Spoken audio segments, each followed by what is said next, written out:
Hello everyone, it's Sophie from the Spa PR company again. Welcome back to our Take 10 series over here on Instagram Live. Today we're chatting to Amanda Pauley. So Amanda is the deputy editor at Professional Beauty magazine. It's one of the leading beauty trade titles here in the UK. We'll be chatting all things spa, salon, beauty, and the world of journalism as well. And Amanda will be sharing some useful tips for us as well on how to achieve editorial coverage. So let's see if we can get her in. Where are we? She'll be with us shortly. Hello, Amanda. Hello, you're right. Good, how are you doing? Yeah, not too bad, thank you. Sorry, my internet just cut out exactly as I was trying to connect with you, which is just one of the awkward Typical, that things. happened to me last Thursday, so it's fine. I know, it's one of the awkward things of trying to work from home, isn't it? You're completely held by your Wi-Fi connection. So. Yeah, absolutely. Yeah. So if we jump in and maybe you can tell us a little bit kind of about yourself and kind of your career journey and how you ended up with professional beauty. Yeah, so thanks for inviting me on, by the way. No worries. So yeah, I started in journalism about 10 years ago, which seems like a lifetime ago now. And I originally started off in hair, and then I moved into parenting, which is like a completely different world. And then into business, and then I kind of fell into professional beauty. Like, I didn't actually know that much about it before I joined, but one of my friends was working for Scratch magazine at the time, and she told me there was a job going at PB, and she kind of told me a lot about the industry and how great it is. And so I applied, and then I mean, I've been there for about 4 years now. And pretty much I'm deputy editor, so I write features and interviews and articles for the magazine, but I also manage the website as well. So making sure that we're keeping up to date with the latest news, delivering that to the industry. And also we do a lot of Instagram lives, and now we started doing webinars during lockdown. So trying to educate the industry during this really unusual, surreal time. And obviously we have our shows as well that we do twice a year. So we have PB London, which is happening in October. And also we normally have PB North as well, which is in Manchester, and we do have an Ireland one as well. So quite a multifaceted company, but it's great because it means that we get to kind of touch all the industry face to face, digitally, main thing. But I just love it. I mean, it's probably one of the best jobs I've ever had. Thank you very much, Melanie, for telling me about them, because I really didn't know. And then when I joined it, I just realised how amazing the industry is. And so it's just a great place to be. Other industries are nice, but I just think definitely beauty, spa, well-being, everyone's so supportive of each other. Yeah, definitely. And I think it's one of the strongest points of this industry. And even right now, during this really, really difficult time, everyone's sticking together and trying to support each other. And that's just a credit to all the kind of operators and everybody out there. Yeah, and it's been amazing to see kind of everyone pulled together, especially digitally as well, like how we've seen all the Instagram lives and the webinars and things at the moment. It's great, isn't it? Yeah, it's great. And people are so willing to knowledge share, and I think that's really important, because this has been a really tough time, especially for spas, the bigger operators as well, because I feel like, beauty salons are absolutely in limbo at the moment with the announcement earlier this week, but spas are also in limbo because it's harder for them because they're bigger businesses. And also I think the government didn't really understand what a spa is or what a beauty salon is. I mean, the terminology they were using at the start was massage parlour, which I've not heard for very outdated. So I think it's been a real education for the government at the moment to realise how diverse the sector is, and how much there's specialism in there, and you need to understand what that is. And spas are very specialist in what they do. So, fingers crossed, they'll get a bit more clarity soon and they can start opening again. But yeah, it's been lovely to see how much people have been supporting each other. Yeah. Oh, so when you started in journalism then, did you always want to be a journalist, or did you kind of fall into it? How did it happen? I think I always knew from like college onwards, I think I always knew. But when I was younger, I always loved writing stories. I was always making things up for my parents and things like that. And I've always loved hearing people's stories. I'm just fascinated by people. I'm one of those people watchers in the coffee shop, watching everybody trying to figure out what their lives are. But I think it was only really when I got into university, and my university made us do some work placements, that I learnt the kind of journalism that I wanted to do. Because I remember I went into a couple of newspapers and ooh-wee, my word. It's very cutthroat newspapers, and it wasn't the kind of journalism that I wanted to do. I always liked the idea of being able to share somebody's story and share the great things that they've been doing to try and inspire other people. And newspapers is hard. You know, it's no discredit to them, but it's a very different world. And I even did PR as well. I did a bit of web PR, which is great.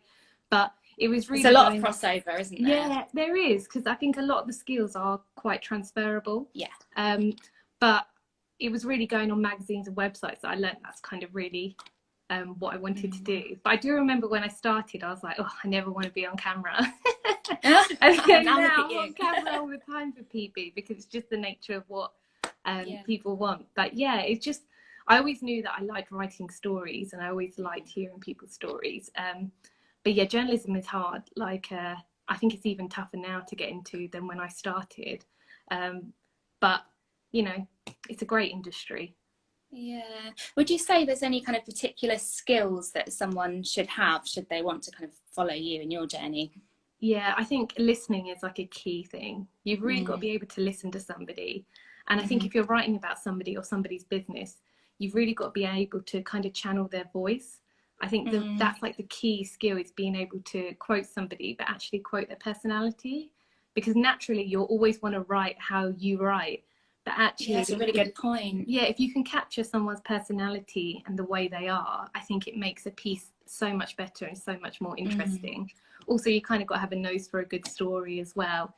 And you've got to be confident to ask questions and put yourself out there, you know, whether it's going to see people face to face, doing lives, that kind of thing. You've kind of got to chase the story. And also, you know, sometimes you've got to interview people about things that, you know, it's quite difficult subjects as well. So you've got to be comfortable with that. But yeah, this is all stuff you learn over the time. When I first started out, I was not confident at all. I remember my first few interviews, my hands were like so sweaty. Because you just think, oh my God, but actually what you find out is that most people are just so happy to have their story shared. So most of the time it's a really positive thing. So yeah, my best advice would be not to worry about that. Oh, Sophie, I'm so sorry. There's someone at my door. It's the post office. This keeps happening. I'm sorry, just 1 second. The joys of working from home. We will be saving this live onto our IGTV this time, so you'll be able to watch the whole thing back if you can't stay. And if you do have any questions for Amanda, I'm so sorry. In the comments. I'm doing some time filling, Amanda. Happening on PB webinars as well, and it's every time I go live. Like, this is what I mean, this is something about the job. You've got to be prepared for the unexpected. Exactly. So I'm sorry about that, but she was knocking on the window so she could see me, which is a bit awkward. Oh dear. So we spoke a little bit about our industry, kind of the beauty kind of world, and how we've all come together and we've all been really supportive. What would you say are kind of the other positives of working in that industry? What do you like best about it? Oh, loads of things. I think there's always innovation in beauty, spa, wellness. So I think there's always new things happening. And actually, I think the mental and the physical benefits of what this industry does for people is astounding. And I think it's only really been in like the last couple of years that people are actually starting to realize the mental health benefits of visiting these kind of places. So it's been great to see that getting a bit more traction. But also, I think anybody who works in spa, beauty, wellness, they really care about what they do. And I think that's the amazing thing about the industry. And people are always innovating, whether it's products, treatments, services that they offer. And I really think that no two businesses are the same. So I think that's a real strength in our industry. And, you know, I think clients really trust people in this industry. That's like the most amazing thing about it. You know, I speak to therapists all the time, and they just know their clients' lives like inside out. And I think that level of trust is like astounding. It's a real hats off to the industry, and I just hope that, you know, the industry continues to get the credit that it deserves. And especially after this, I hope that actually the government have a greater understanding of who we are and what we do. And I think clients definitely at the moment, because they're missing going to see a therapist, having their nails done, you know, treatments, whatever, they're really seeing the value of what we do now. So, you know, if there was ever a better time to kind of feel good about what you do, it's now, because people are missing them. So as soon as you guys open, I feel like you'll be busy, but it's just a case of when you can. Yeah, absolutely. And we always say therapists are so much more than just therapists. Like, you know, they become friends, don't they? And they touch every part of your lives. I was saying to my nail girl, I said, we've got 3 months of like news to talk about. So it's going to be a really kind of interesting time when we go back and we're able to all kind of collaborate again. I know, it's going to be weird having those conversations though when they've all got the shields on.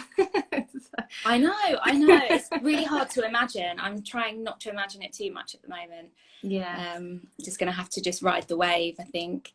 But it's fair, you know, your therapist, your nail techs, they're like your friend, they're like your counselor.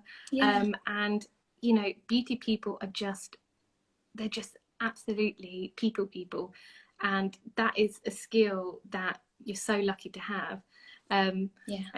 I just seen the comment about being forgotten. I know, guys, it's really tough, guys. I completely agree with you, because I don't think it's fair that pubs and theme parks are allowed to open, but salons and spas and clinics who adhere to like the highest standard of health and safety anyway, hygiene, even before all this, and have already put all these protocols into place, have kind of been left in limbo. Like, it's not fair. And I think that's again where the government doesn't really properly understand our industry, because we're an industry that really works to strict protocols. Health and safety, hygiene, that's all like a common part every day of spas, salons, everything. So it is tough and it's disappointing, and absolutely and we'll just try and keep you up to date when things are happening. PB is actually going to launch something to try and help get the message to government, but I can't really say much more than that. But it'll be coming sort of today, tomorrow. But we really want to try and support you guys, because it's tough. It's tough not knowing. It's tough not being open. It's tough not earning. So I guess it's just people just kind of looking at professional beauty and kind of other websites to find the latest news, and kind of reaching out for any advice as well, because you guys have such good advice, and happy to help whenever. Well, that's what I mean. This industry is really supportive, and there's loads of great bodies out there. There's loads of great titles out there. There's loads of great PRs out there. And I think everyone's just trying to knowledge share and help each other and try and get that message across. And I think, you know, we've just got to keep shouting from our corner, try and remain positive, because we know that when salons and spas can open, the people who matter most, the clients, they will be there for you. They'll be booking up, you know, your business will start off again. And that's the most important thing. But just try not to be disheartened at the moment, because what you guys do is amazing. And it's just not fair that it's not being recognised at the moment. And I found LinkedIn to be a really nice place for discussion as well. So do head there, because there's lots of people in the same boat. That's the thing. Sometimes just talking to someone about your situation, someone who's in a similar situation to you, can be so cathartic. I think sometimes it's just a case of just being able to say what's going on. And there's loads of communities out there where you can share. So don't feel like you can't say anything. You should feel like you can share your story.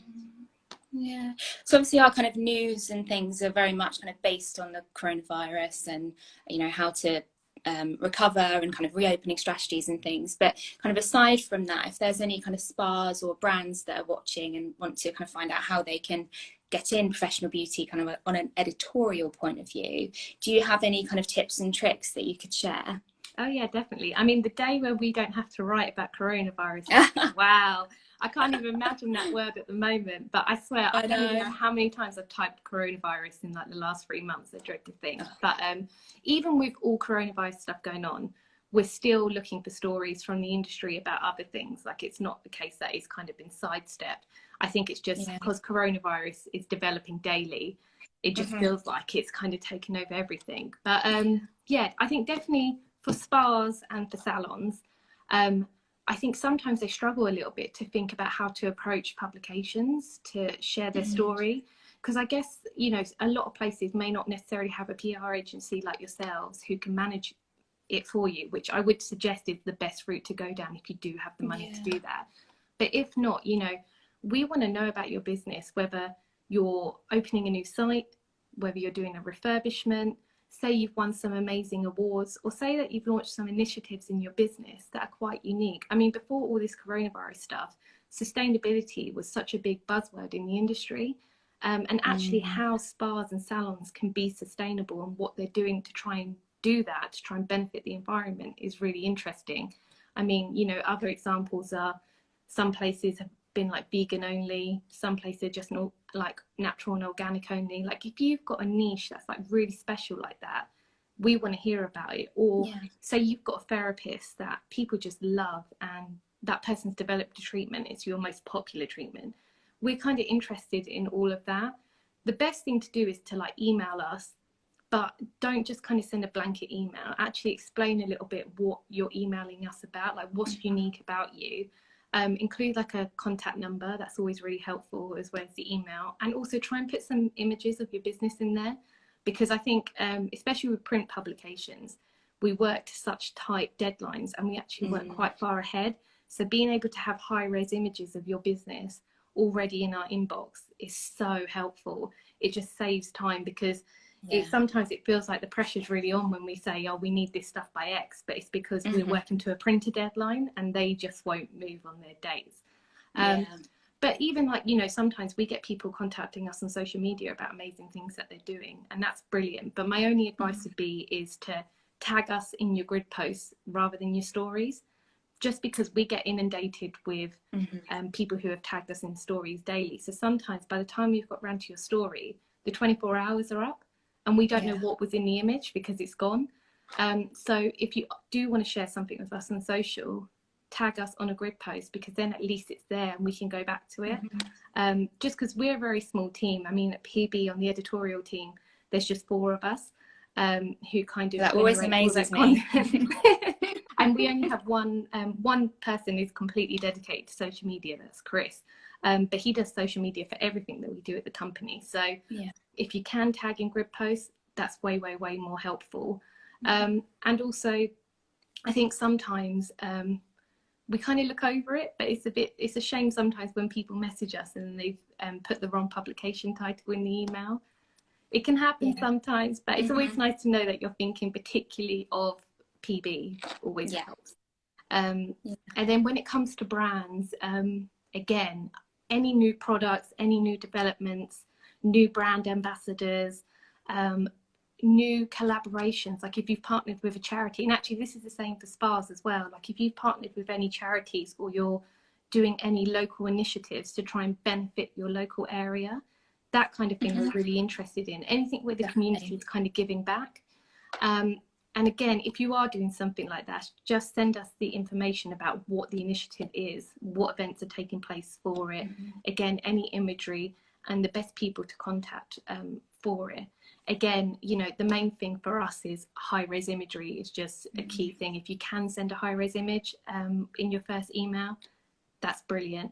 And yeah, especially with brands as well, because sometimes we're covering their products and stuff, if you can just include the trade price in emails rather than the retail price, just because our audience is professionals, so salons and spas, they're buying at trade, they're not buying at retail. So that's an important thing. But also just stay in touch. I think sometimes, you know, people contact us, they'll send us one thing and then we won't hear from them for a while. But don't feel like you can't email. It's better to send too many emails than too less emails. And emails are always better for us than phone calls, because just because we're a small team, it's much easier to go back to an email than it is to go back to a phone call.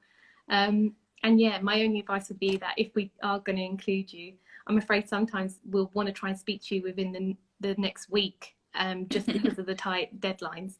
And especially if it's for online news, we'd be looking for a response in the same day to make sure that we got this up if it was something quite timely. So it's definitely worth bearing that in mind when you're approaching us.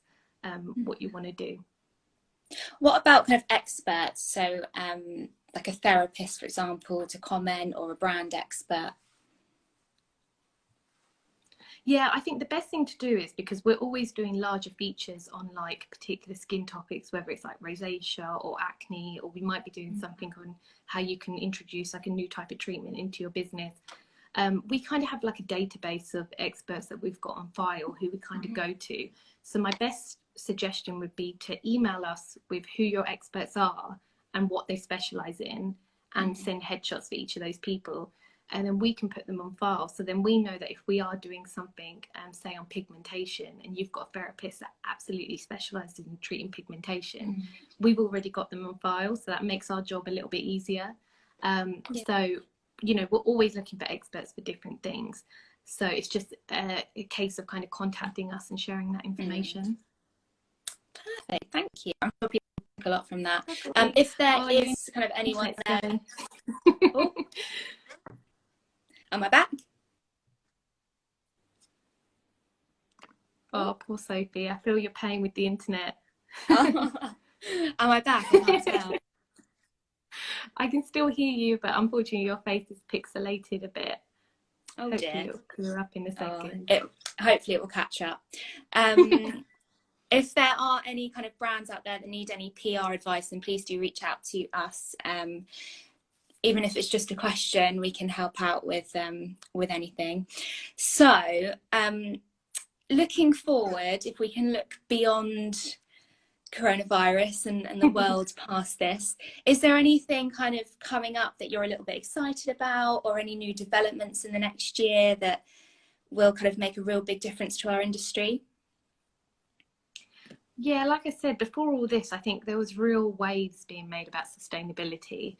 And I think that will come back to the forefront again when coronavirus kind of calms down, because the beauty industry generates a lot of plastic waste and actually a lot of water waste and things like this. So as an industry, we kind of need to come together and try our best to tackle this issue, because it's not going away.